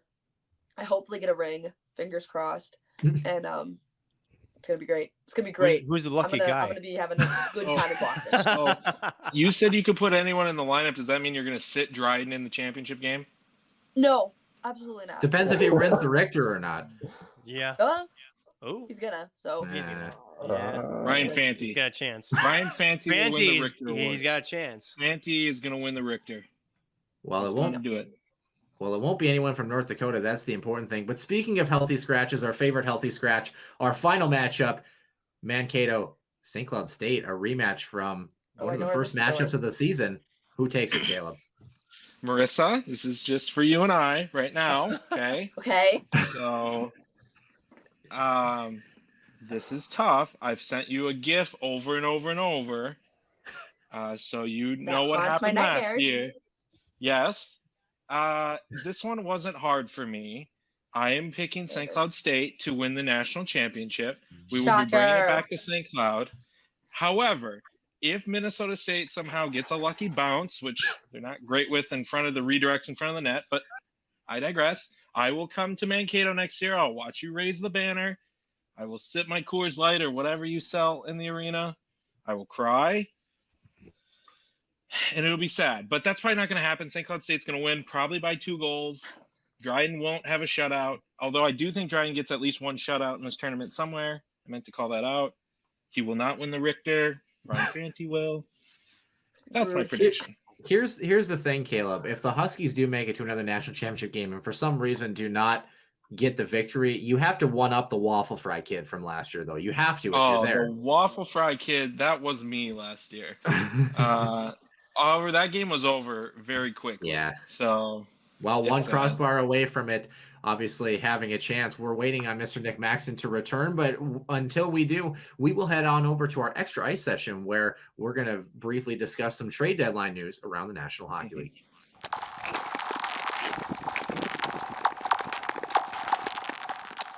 And welcome into the extra ice session here on the Huskies Warming House podcast. Noah Grant here. I'm actually by myself, and the reason being, part of the reason why the show is coming out a little bit later than usual is we had some audio issues that we were trying to work through in the extra ice session that didn't crop up in the regular portion of the show. So unfortunately, it really wasn't that salvageable for the discussion between myself, Caleb J. Peabody, Marissa Voss, Max Veach, and of course Nick Maxon. So I'm going to come back here. I do still want to talk about some trade deadline things. It is currently Tuesday on this March 22nd. I actually had a nursing clinical this morning, so I apologize for us also the extended time in getting a chance to relay this information. It's about 1:30 here in the afternoon. So NHL trade deadline, a lot of things to obviously look forward to. I kind of figured that the trade deadline, we could say it started about March 14th, about a week ago and change. And I would say since that time, 48 total trades in the National Hockey League from March 14th to March 21st, which of course was the end of the trade deadline. The first trade of that trade deadline coming back on the 14th of March, Colorado Avalanche acquiring defenseman Josh Manson from Anaheim in exchange for Drew Hellison and a second-round pick in the 2023 draft. And the final trade of this year's trade deadline here in the National Hockey League actually came back to Tampa Bay. It was actually the Victor Rask deal for quite a while, but it's actually Tampa Bay Lightning acquiring goaltender Alexei Melnichuk from the San Jose Sharks in exchange for Antoine Morin. That was the last one that is listed under the NHL trade tracker. The last big one that was actually kind of listed, though, was Max Domi being acquired by the Carolina Hurricanes. Kind of a sneaky little pickup by the Canes. I know Max Domi has kind of had a down year, but honestly, his offensive ceiling is so high, and he's never going to be a defensive stalwart, but maybe he can be a little bit insulated in Carolina and be a guy that you put, maybe on the power play on the second unit, or pair with a couple of defensive forwards and let him go to work on the offensive side. So a decent little pickup for Carolina, and they didn't really give up a whole lot, to be honest with you. A couple of prospects. And a potential draft pick as well. So the Florida Panthers were also kind of involved in this one in kind of a three-way deal. But like we mentioned, the Minnesota Wild involved in 6 trades here. Let's start with those before we get to some of the other big ones around the National Hockey League. Minnesota kind of running down their timeline, so to speak, about half a week ago, something like that, acquiring forward Tyson Jost from the Colorado Avalanche in exchange for forward Nico Sturm. So this was a move that was kind of designed to essentially have a low cap hit, which I think was actually offered about the same value to Nico Sturm. Nico Sturm turned it down, thinking he was probably going to get more money as he's in the last year of his deal, and the Wild get a stopgap fourth-line centerman that will be with them for at least one more year while they are in cap hell. Next, Nick Laurier, who scored last night in the game against the Vegas Golden Knights. He came over from the Anaheim Ducks in exchange for a third rounder in next year's draft. So kind of a real gritty sandpaper type guy. And I know that there's been a lot of humor on Twitter about this particular trade, but I mean, he scored within the first couple of shifts in his new Minnesota Wild sweater. And, he does bring some physicality, maybe alleviates a little bit of that from Marcus Foligno. I know there's been humor about that, but it's actually not totally far off, to be honest with you. So Wild picking him up, and then Jack McBain moving from the Minnesota Wild in exchange for a second-round pick in the 2022 NHL draft, coming back from Arizona. So Jack McBain wanting to play from one college rink to another, as people have humorously kind of mentioned. I thought that his role was essentially where Joel Eriksson Ek is playing right now, and believed that he would slot right in the lineup, and then didn't believe that he could crack the depth chart, unfortunately, for Minnesota, having a pretty good year out east for BC. But he's an Arizona Coyote player now, and the Wild have bid him adieu. And honestly, I don't blame GM Bill Guerin. It's kind of the same as the Brennan Manel situation where, you know what, if a guy isn't willing to work hard and willing to be here, he's not going to get that chance. I think an example of someone who did earn their stripes was Nico Sturm. Fortunately, was just traded, like we mentioned. But, there's an example of a guy who came in undrafted from Clarkson in the Hobey Baker conversation and really earned his stripes, and now is playing for, let's be honest, one of the best teams in the National Hockey League in Colorado. So, Jack McBain to Arizona for a second rounder coming back in this year's NHL entry draft. A couple of other moves. Let's start with the smaller one here at the end. Seattle Kraken acquiring forward Victor Rask from the Wild in exchange for future considerations. Can imagine future considerations is going to have one heck of a career for the Minnesota Wild. 50% salary retained by the Wild in this deal. Finally, Minnesota, a couple of goaltending moves, the big ones here. The smaller fish here, Kaapo Kähkönen was sent along with a 5th-round pick in this year's NHL entry draft from Minnesota in exchange for defenseman Jacob Middleton of the San Jose Sharks. Jacob Middleton playing some pretty big, heavy minutes alongside Erik Karlsson for the Sharks this season, and a pretty nice little addition, even if he ends up just being a third-pairing guy. Still has RFA status, so really a low-risk, high-reward acquisition.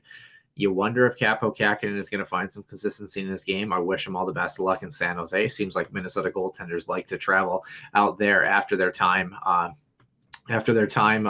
in the green and wheat sweater. And kind of interesting, Alex Stalock actually reaching out to GM Bill Guerin and talking about how great of a guy Jacob Middleton is and what a hard competitor he is. So good little acquisition for the Wild. It was actually a guy that was kind of linked to the Toronto Maple Leafs for a little bit, but Minnesota nabbing him first. And also another guy that was maybe rumored around the Leafs, but not really. More for the Minnesota Wild, the big one.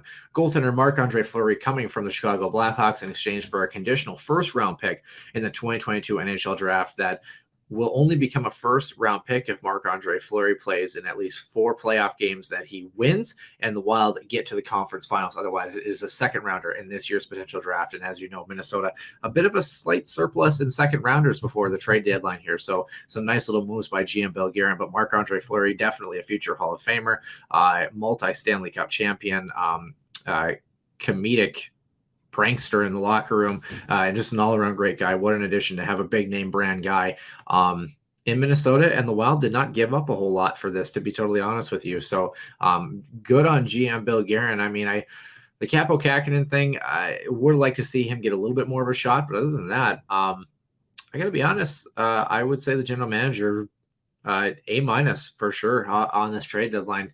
Definitely swinging well, but not swinging for the fences. A very calm and controlled trade deadline. No 1st-rounders, no Martin Hansels, nothing like that, and no Paul Fenton dumpster fires, so to speak. So good on the Minnesota Wild. We'll have to see if they can carry the success, hopefully in the playoffs. A good 3-0 win against the Vegas Golden Knights the other day. Other trades to kind of talk about here. One of the smaller ones, Calgary Flames acquiring forward Kelly Yarncroc from the Kraken in exchange for a 2nd-round pick. This was a nice little pickup for Calgary. I think that they finally got their 3rd-line center that they were looking for. Speaking of former Flames players, the Toronto Maple Leafs getting Kraken player Mark Giordano and forward Colin Blackwell for a 2nd-round pick in this year's draft, a 2nd in the 2023 draft, and a 3rd-rounder in the 2024 draft. So does this make Toronto deeper? I don't know. It's not a horrible pickup, for Toronto. It definitely solidifies their top 4 on the back end a little bit. But with that being said, Toronto's Toronto. Are they destined for another 1st-round exit? I'm not particularly sure. Kind of seems that way, but maybe this is the year they finally get over the hump, and maybe having a veteran experienced guy like Mark Giordano, who doesn't have a ton of playoff success, but definitely has a lot of veteran leadership, like I just mentioned. Moving over the Florida Panthers, they were busy. Let's just put it that way. The big one, Claude Giroux, Connor Bunnaman, and German Rebstuff, and a 5th-rounder in the 2024 draft, heading over from Philadelphia for forward Owen Tippett, a 1st-round pick in 2024 or 2025, and a 3rd-rounder in next year's draft. Philadelphia kind of building for the future. Actually got a pretty decent little return, but it's kind of going to be hit or miss on Owen Tippett. He definitely has one heck of a release. He's a good offensive player, but never has really kind of been able to put it quite together consistently, and has kind of been in sheltered minutes out there in Florida. So will he find a better role in Philadelphia? We'll have to see. But I think for a guy that was definitely on his way out in Claude Giroux, who has spent basically almost 1,000 games as a Philadelphia Flyer, Owen Tippett and a 1st-rounder and a 3rd-rounder is not a bad return for what is right now a rental, at least for the Florida Panthers. Florida also picking up Ben Sherratt, a little bit of an overpay for him, but geez, Panthers, scary hockey team, easily could win a Stanley Cup this year. So we'll have to see where that takes them.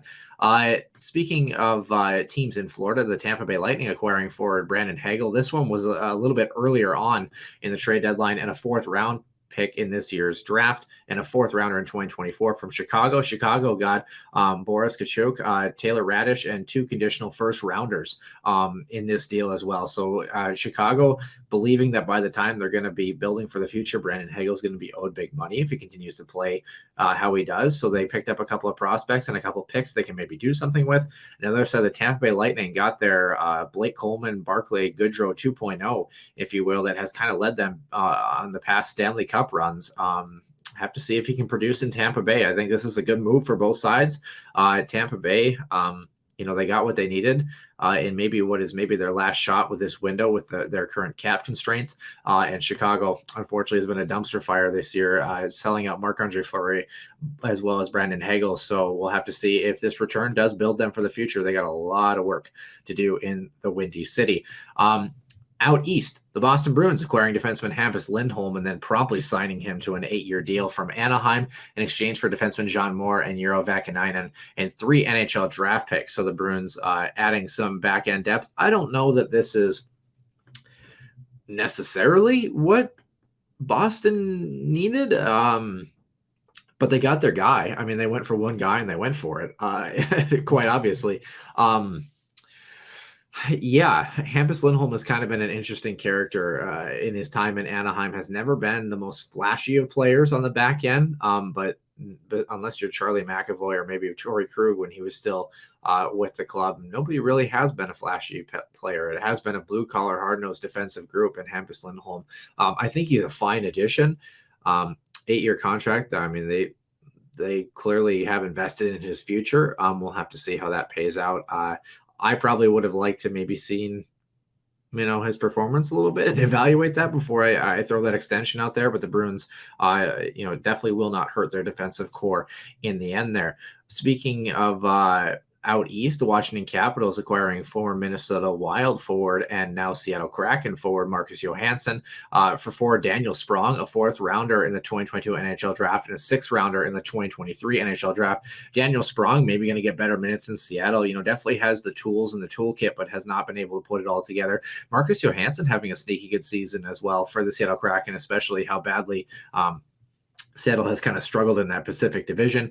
So the Capitals reuniting with the former Caps forward and also adding former Minnesota Wild draft pick and current Arizona Coyote Johan Larsson, who actually had a pretty decent season, but has only played in 25 games and really hasn't played, I believe, since January, if I'm not mistaken. So Washington kind of tucking that one in the back pocket and seeing if he can become healthy as they move forward. A couple more to talk about here. The Colorado Avalanche got a little bit grittier with a little bit of production. Arturi Lehkonen up from the Montreal Canadiens over to the Avs in exchange for Justin Barron and a 2nd rounder in 2024.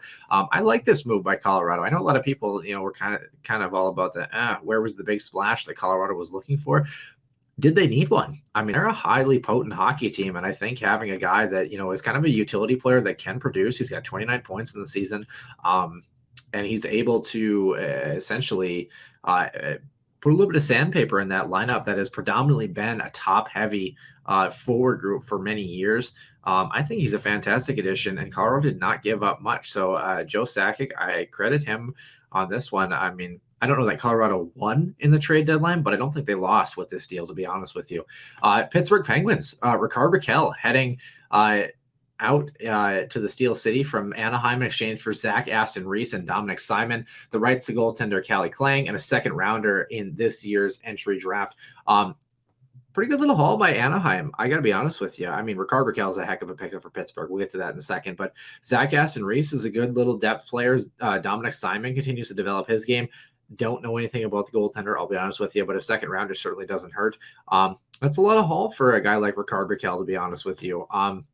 Anaheim definitely building towards the future. They're not quite there yet, but they believe that they're trying to put the pieces in place to get there. In Pittsburgh, I mean, Rakell could be right alongside of Evgeny Malkin or Sidney Crosby. I mean, that's a dangerous combination. And somehow the Penguins continue to stay relevant and continue to stay in the playoff hunt. We'll have to see if they can turn some more playoff success. They haven't had much of that in recent memory, but we'll have to see how that shakes out. Taking a look down some of the other trades. The Flames also got Ryan Carpenter from Chicago for a 5th-round draft pick. That was kind of a small one. Carpenter not really producing a whole lot this year. Tyler Mott heading from Vancouver to New York in exchange for a 4th-rounder. The Dallas Stars, Vladislav Nemestikov heading there from Detroit in exchange for a 4th-rounder. So Dallas trying to add a little bit of a boost here as well. Derek Brassard is headed to Edmonton from Philadelphia. Zach Sanford is headed to the Winnipeg Jets. Mason Appleton, by the way, also reuniting with the Jets after being in Seattle. Seattle liking to trade players back to their original teams. Kind of an interesting little thing. The Oilers also acquired defenseman Brett Kulak from Montreal as well. Andrew Kopp also heading to the New York Rangers, as well as a 6th-rounder from the Jets in exchange for some conditional 2nd-round picks in this year and next year's draft. Andrew Kopp is a very good penalty killer, a very good depth centerman and depth forward. And the Rangers, they're an intriguing case, I think, in the East. Obviously, the East is much more set in terms of the way that their standings in their lineup card have been in terms of that. But I don't know. The Rangers are on the up and up. I think I would definitely put it that way. Tampa Bay, we forgot to mention, also acquired forward Riley Nash as well. And Colorado also got the veteran Andrew Cogliano, who had that long Ironman streak until it was snapped by suspension a couple of years ago. Of course, just broken by Keith Yandel, that Ironman streak earlier this season. Andrew Hammond, former Minnesota Wild netminder, went to Montreal, now is in New Jersey as well. Nick Leddy, former Minnesota Wild draft pick, and Luke Witowski heading to St. Louis from Detroit. Oscar Sundqvist going back in that deal to Detroit. So Detroit, again, building for the future. Stevie Yzerman definitely has a plan in place here. It's been a long-winded plan. I think that's easy to say, but he's trying to work his magic here. The Rangers also acquired Justin Braun, 35-year-old defenseman from Philadelphia, for a 3rd-rounder in next year's draft. I think Justin Braun adds a little bit of depth and veteran experience into that group. Again, I think the Rangers are a very intriguing case. I was also intrigued that the Nashville Predators, they got Alex Biega from Toronto, but other than that, they also got Jeremy Lauzon from, I believe it's Seattle, if I'm not mistaken. Is it Jeremy Lauzon? Apologies if I'm getting that wrong, but the reason I'm struggling to remember is the Nashville Predators were very unmemorable in this year's NHL trade deadline, and I think if you're a Minnesota Wild fan, you're all right with that, I suppose, to be honest with you. Kind of going through the list here, trying to see if anything else really stands out. Nathan Beaulieu went to Pittsburgh as well from Winnipeg. Winnipeg kind of selling quite a bit at the deadline here, something that we haven't seen in quite a few years. Travis Dermott heading from the Toronto Maple Leafs to Vancouver for a 3rd-rounder in this year's draft. It's an okay little pickup for Vancouver. Travis Dermott never really became the guy that I think Toronto wanted them to be. Former Canucks defenseman and now Detroit Red Wings defenseman Troy Stetcher is headed to Los Angeles for a 7th-round pick this season. Troy Stetcher has carved himself out a little decent career, former University of North Dakota product. Robert Hegg heading to Florida as well, too, bolstering that defensive depth from the Buffalo Sabres. Other than that, I don't know that I see anything that really stands out. Frake for Toronto left Florida to go to the New York Rangers. That was a bit of an earlier one. And yeah, other than that, the last trade was actually San Jose getting Alex Stalock from the Edmonton Oilers back on March 2nd. So that will kind of do it for the trade deadline here. A lot of things to look forward to, quite obviously. Hopefully this show is coming out on Tuesday afternoon. We apologize again for the audio issues and taking the time to get that squared away, but we want to make sure that we do things right. And speaking of doing things right, we have some Minnesota Wild hockey. We also have, of course, some St. Cloud State hockey. Women's team is done. Men's team plays Friday night. They had the late game on Friday night against Quinnipiac. I believe it's 8 o'clock Central Time, 7 o'clock Central, if I'm not mistaken, on the bracket. In fact, I have it right here, so maybe I should just look at it. That would be helpful. Yes, 8 p.m. Central Time. That one's going to be on ESPN News. Quinnipiac is 31-6-3. St. Cloud is 18-14-4. Winner will get the winner of number 1 Michigan and number 16 American International in Allentown, Pennsylvania, to get the winner of Denver, UMass, Duluth, and Michigan Tech to try to clinch a national championship game attendance. The Huskies looking for their 2nd national championship game appearance in as many years. The Minnesota Wild, what do they have going on right now? Well, they don't play until Thursday. They're still in the middle of that 9-game homestand. They played 4 contests already. They've got Vancouver at 7 o'clock on Thursday, Columbus at 7 o'clock on Saturday, and then Colorado at 5 p.m. on Sunday before finishing out that homestand at 7 o'clock both times on Tuesday and the following Thursday against Philadelphia and Pittsburgh before traveling to Carolina. And then they have a 4-game road swing starting in Carolina that particular time. So college hockey world getting down to the wire, NHL hockey approaching the playoffs, and of course the Huskies Warming House podcast continues to roll. For myself, Nick Maxon, Caleb J. Peabody, Marissa Voss, and Max Veach, we thank you so much for listening to the show, and we hope to see you all back for episode number 105.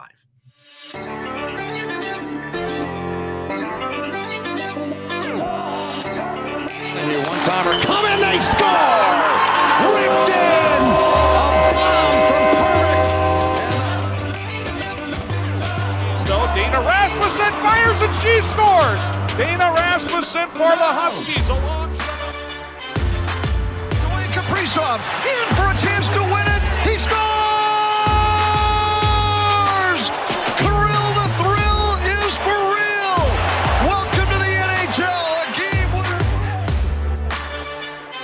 St. Cloud Cathedral is now 42.6 seconds away from wrapping up the school's first ever title.